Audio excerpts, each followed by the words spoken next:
So on August 17th, I embarked on a journey that would open my eyes to a world I have never experienced. A trip that had been planned for months in advance by Mercy Gate Church staff.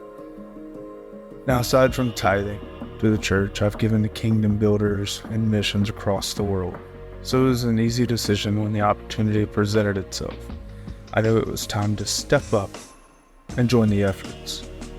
With the flights booked and the day arrived, Eric Smith was gracious enough to volunteer to give 4 of us a lift.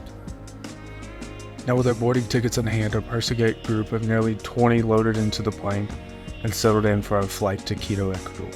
Now, Ecuador is a massive city of 2 million people. However, this wasn't our final destination.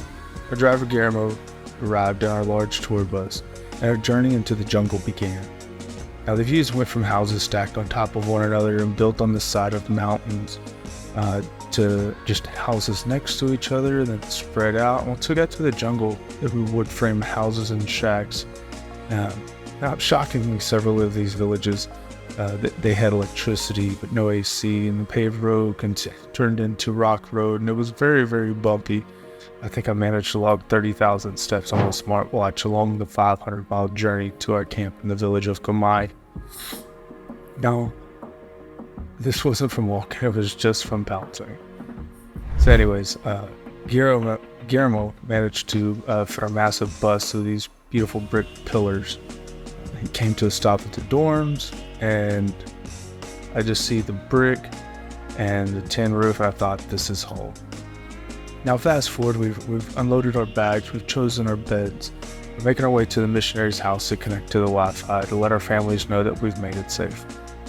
So on the backside of this village, or the camp, there's a cliff overlooking the jungle treetops, which are already a couple of 100 feet below us, and they were a couple 100 feet, so we'll call it 400 to 600 feet to the ground, I would imagine. I thought, man, I'm not in Texas anymore.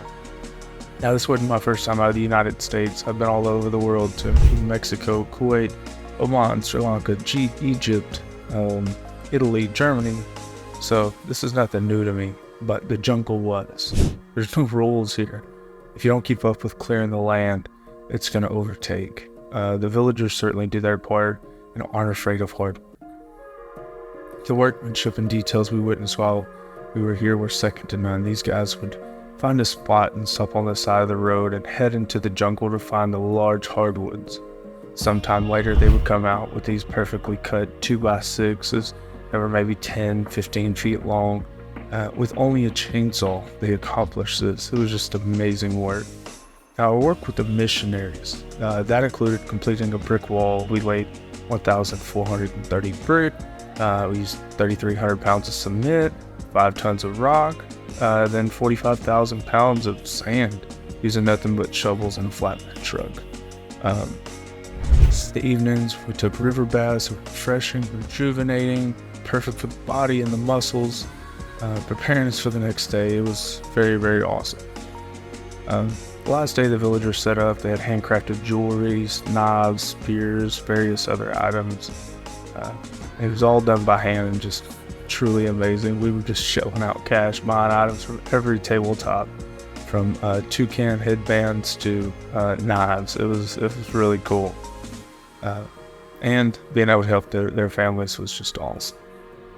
It just kind of opened my eyes to how spoiled we are here in the U.S. Take everything for granted, while these guys are here trying to better their lives, and fight for survival.